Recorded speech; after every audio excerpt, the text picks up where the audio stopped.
Well, goodbye, Angela. European Union leaders have praised the German chancellor today.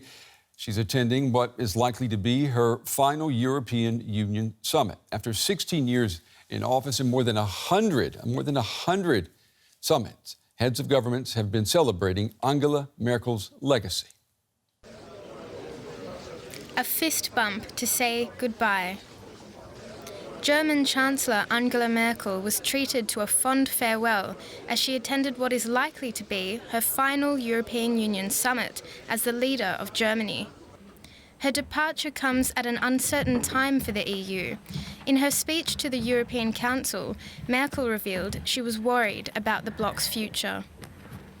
I am now leaving the European Union in my capacity as Chancellor, at a time when there is cause for concern. And just as in her first summit in 2005, there are critical issues on the agenda. We also have a range of unresolved problems, and the task facing my successor is monumental. One of them is the question of the rule of law, but there is also the question of migration, which we have not yet resolved between us.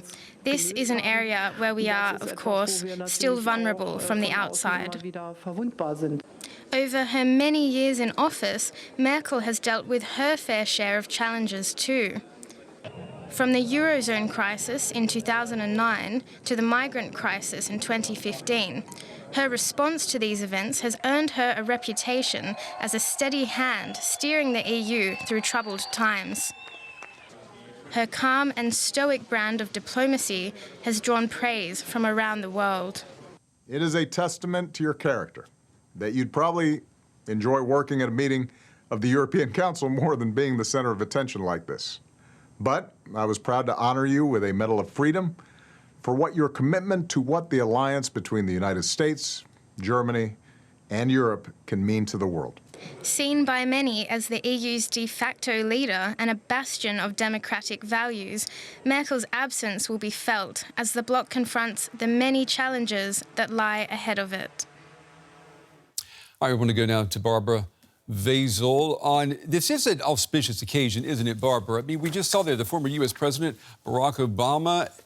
Angela Merkel has been around so long. You've got an entire generation of young people who have only known a world with Angela Merkel. Do you get the feeling there at the summit that this really is a final goodbye?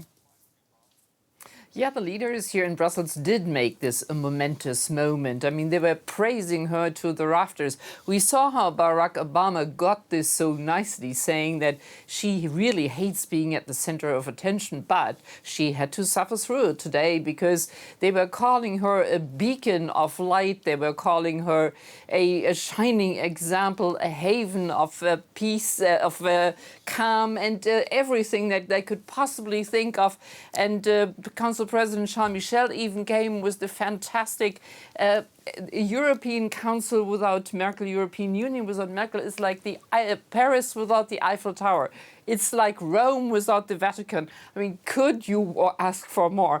They were really falling all over themselves, applauding her. And there was a strong feeling, of course, in the room that this is the end of an era. There is not going to be coming somebody like her along in the near future. She was just something very special. Yeah, that is beautifully said. Barbara, stand by. I want to talk about the business now that had to be done in Brussels at this summit. European Union leaders have spent the last 2 days tackling a list of mounting challenges for the European Union. A new wave of migration coming across Europe's borders has sparked debate between countries. Some leaders want to build more walls to control migration. Others are hoping for diplomatic solutions. This is what some want the future of EU migration policy to look like. At the border between Greece and Turkey, there is a massive steel barrier with one job: stop migrants and refugees from entering Europe. At the EU summit in Brussels, leaders gathered and some demanded greater measures along the bloc's external borders. Building a wall, I don't really like the sound of it, but we need a strong, robust border protection. After hours of talks, the Lithuanian president said the council knew what a, quote, frontline country felt like. We cannot solve the secondary migration problem without the solving primarily migration. And this primarily migration is at our border. So Lukashenko regime now will see that European Union is able to react, is able to take the decisions, and is ready to defend itself. This is what the Lithuanian president is referring to. A group of migrants in Poland who have moved through Belarus across the border. The situation is serious. Poland has ramped up border protection, but security forces are accused of conducting violent pushbacks. The alleged actions of Belarusian President Alexander Lukashenko can be felt here in Brussels. EU leaders, often not on the same page when it comes to migration, did agree on several points at this summit, including this, a statement condemning all hybrid attacks at the EU's borders and promising to respond. The Commission was also tasked to propose changes to combat future challenges that they say are just a matter of time. Belarus, as we're observing now, is looking at opening new routes. It has offered further visa waivers to additional third countries, and we will continue our engagement with these countries to limit this state-sponsored smuggling. Despite these quick fixes, Commission President von der Leyen reiterated the need for a common migration and asylum policy. Fences alone won't solve the problem. And Barbara, you know, you and I, we've talked many times, many EU summits where Angela Merkel was doing her best to get all member states of the EU to agree to a common migration policy. And she couldn't do it. What does it mean for her successor, or is the likelihood of a unified migration policy now smaller without Merkel? It might be just about the same, because this was the one big task that eluded her. She tried again and again. There were special summits, late-night talks, everything.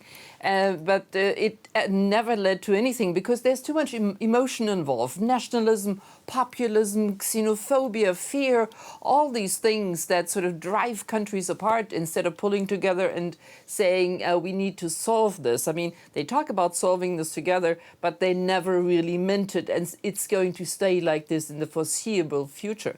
Now, the easy part was, of course, today to get around condemning Alexander Lukashenko. I mean, that is more or less the given thing.